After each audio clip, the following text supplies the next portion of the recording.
sebuah karunia dari Allah Subhanahu wa ta'ala. Ketika kita tidak dicabut olehnya rasa keinginan di dalam kebaikan.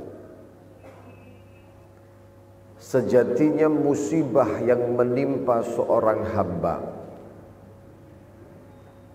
yang menjadi musibah terbesarnya, ketika tercabut rasa keinginan untuk memperbaiki diri, datang di majelis-majelis kebaikan yang menjadi warisan baginda Nabi Muhammad SAW. Al-Imam Al-Habib Abdullah ibn Alwi Al-Haddad dalam salah satu kitabnya beliau mengatakan, kafa bifugdanir raghbah fil khairi musibah. Sudah cukup ketika seseorang kehilangan sebuah kesemangatan, ketertarikan kepada satu kebaikan sebagai musibah besar yang ditimpakan oleh Allah Subhanahu wa ta'ala kepada hambanya. Banyak manusia yang mengatakan musibah itu ketika tidak memiliki harta. Musibah itu ketika ditimpa sakit. Musibah itu adalah kematian. Al-Imam Asy'arawi, Imam Mutawalli Asy'arawi, seorang ulama yang ada di tanah Mesir yang begitu terkenal kealimannya. Beliau seorang mufassir besar. Beliau mengatakan bahwa laisal mautu a'dhamal masaib. Sejatinya kematian sekalipun itu bukanlah seperti yang disangka oleh manusia bahwa itu adalah musibah yang terbesar. Bal huwa sunnatul hayah. Itu bukan masaibul hayah. Itu bukan musibah di dalam kehidupan yang terbesar. Tapi itu adalah sunnah kehidupan. Artinya apa? Orang mati, orang hidup pasti mati. Kullu nafsin dha'iqatul maut. Hadirin yang dirahmati oleh Allah Subhanahu wa ta'ala, yang disebut a'dhamul masaib, sejatinya musibah yang paling besar yang ditimpakan oleh Allah kepada seorang hambanya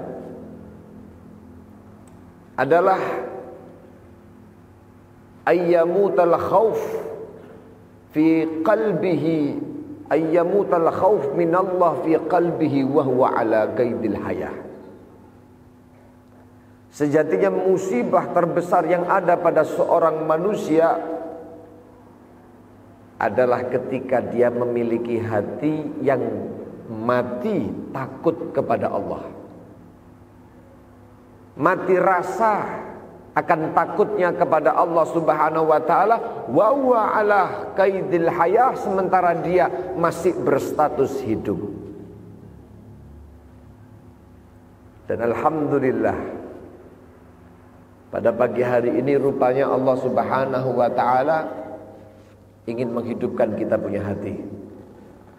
Allah Subhanahu wa ta'ala berikan ketertarikan kepada hati kita untuk masih tertarik ke dalam kebaikan, hadir di dalam majelis ilmu yang semacam ini. Alhamdulillahi rabbil alamin. Tema yang diusung pada pagi hari ini menyambut apa? Pertolongan Allah Subhanahu wa ta'ala. Nah, kita ini dikasih taufik oleh Allah, ditolong pada saat ini untuk dapat berbuat baik. Dan itu kebaikan yang terjadi pada saat ini bisa jadi adalah hasil kebaikan yang tadinya kita kerjakan. Kenapa? Karena Al-Imam Al-Junaid, beliau pernah mengatakan, al-hasanah ba'dal hasanah thawabul hasanah. Kebaikan yang terjadi setelah adanya kebaikan itu merupakan kebaikan yang kedua ini hasil panen daripada kebaikan yang pertama. Makanya orang yang baik itu biasanya pengennya baik. Allahumma. Kula panjenengan hadir di majelis ngeten iki, majelis kesainan yang semacam ini, biasanya ketika kita keluar dan itu dikabul oleh Allah, diterima oleh Allah Subhanahu wa taala, maka akan menarik diri kaula panjenengan untuk berbuat baik di kemudian waktunya.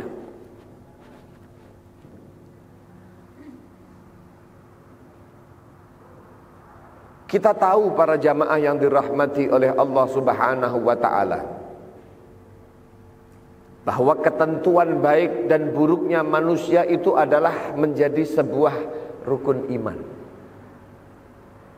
Ketika malaikat Jibril alaihi salam datang kepada baginda Nabi Muhammad, yang dikenal dengan hadis Jibril, di antara pertanyaan Jibril kepada Rasulullah sallallahu alaihi wasallam, beliau mengatakan, akhbirni anil iman. Coba tunjukkan kepada saya apa sih iman tersebut. Baginda Rasulullah sallallahu alaihi wasallam beliau mengatakan, al-iman itu adalah antu'mina billah. Ketika kau beriman kepada Allah, wa malaikatihi, beriman kepada malaikat-malaikatnya Allah, wa kutubihi, dan kitab-kitab yang diturunkan oleh Allah, wa rusulihi, dan para rusulnya Allah, utusan-utusannya Allah subhanahu wa ta'ala, dan juga wa yaumil akhir, beriman akan datangnya hari akhir, bahwa kehidupan hari ini bukan kehidupan yang setelahnya tidak lagi ada kehidupan. Ada hari akhir yang menanti. Apakah kita menjadi para suada, orang yang diberuntungkan oleh Allah, atau na'udzubillah min dzalik termasuk minal asyqiya, orang yang dicelakakan oleh Allah. Wa tu'mina bil qadar, dan ketika kau beriman dengan takdir Allah Subhanahu wa taala, khairihi wa syarrihi, baik itu yang bagus maupun yang jelek. Hadirin yang dirahmati oleh Allah Subhanahu wa taala, semua itu atas kehendak daripada Allah. Wa ma tasha'una illa ayyasha Allahu rabbul alamin. Kita ini tidak bisa untuk berkehendak, tidak memiliki kemampuan untuk berkehendak, kecuali itu memang atas kehendak Allah yang menjadi Rabbul Alamin, Tuhan alam semesta. Oleh karenanya, ketika kita berkehidupan di atas dunia, Allah Subhanahu wa taala akan memberikan kepada kita ini, kita tidak akan dibiarkan kemudian la yuftanun, tidak diuji oleh Allah, tidak, pasti ada seleksi. Lek mboten ngoten surgane kebak mangke. Nggih. Ada hamba-hamba yang memang diinginkan kebaikan oleh Allah, memang ada hamba-hamba yang adallahumullah, yang memang Allah membiarkan mereka sesat. Dan itu semuanya atas kehendak Allah subhanahu wa ta'ala. Diuji oleh Allah di atas dunia. Wala nabluwannakum, ada ujian-ujian itu yang kelihatannya baik, ternyata itu adalah sesuatu yang buruk. Ada yang dinilai itu adalah sesuatu yang buruk, tapi ternyata itu adalah diletakkan kebaikan-kebaikan dari Allah Subhanahu wa taala. Diuji oleh Allah, wala nabluwannakum bi syai'in minal khaufi wal ju'. Dan benar-benar kami akan menguji kalian wahai manusia dengan sesuatu, sebagian daripada rasa takut, kemudian juga rasa lapar, kemudian juga wa naqsim minal amwali wa thamarat, dan dikuranginya harta, kekurangan uang, ekonomi sulit, ya. Wal anfusi wal thamarat, juga kadang-kadang nyawa anak yang kita cinta diambil, istri yang dampingin kita dijemput oleh malaikat Israel, buah-buahan, tanaman ini, tanaman itu yang kita pengen memanen sukses, tapi kemudian ada hamanya. Semua menjadi ujian oleh Allah Subhanahu wa taala, tapi yang ditunggu oleh Allah untuk mendapatkan kabar gembira adalah wabasyiris sabirin, kasih kabar gembira bagi mereka-mereka yang sabar.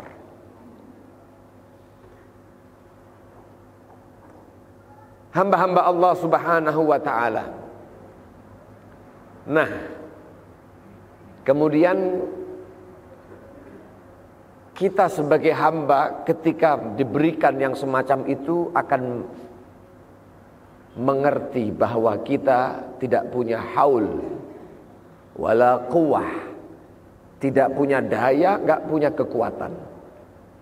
Semua itu adalah kemampuan dan kekuatan Allah Subhanahu taala.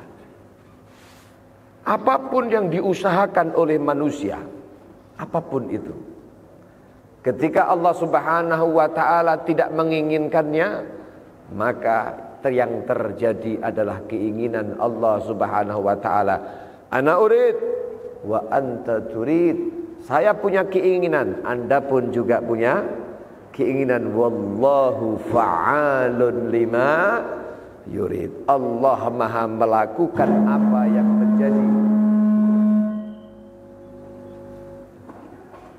yang menjadi keinginan Allah Subhanahu wa taala.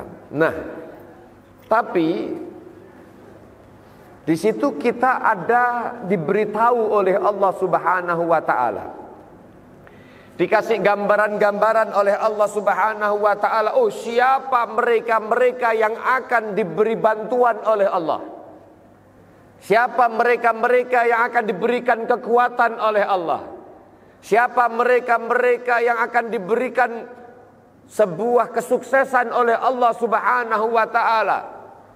Setelah sadar wa ma taufiqi illa billah, setelah orang itu sadar bahwasanya kemampuan itu adalah milik Allah Subhanahu wa taala, datangnya dari Allah Subhanahu wa taala, maka ketika kita mendapatkan kebaikan, menjadi orang yang baik, menjadi orang yang berhasil, kita tidak pernah merasa bahwa keberhasilan itu adalah apa yang kita upayakan, melainkan itu adalah pemberian dan juga pertolongan dari Allah Subhanahu wa ta'ala.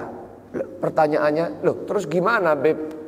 Agar supaya kita itu dapat pertolongannya Allah Subhanahu wa ta'ala, menjadi hamba yang kemudian diridha oleh Allah, itu adalah pintu pertolongan Allah Subhanahu.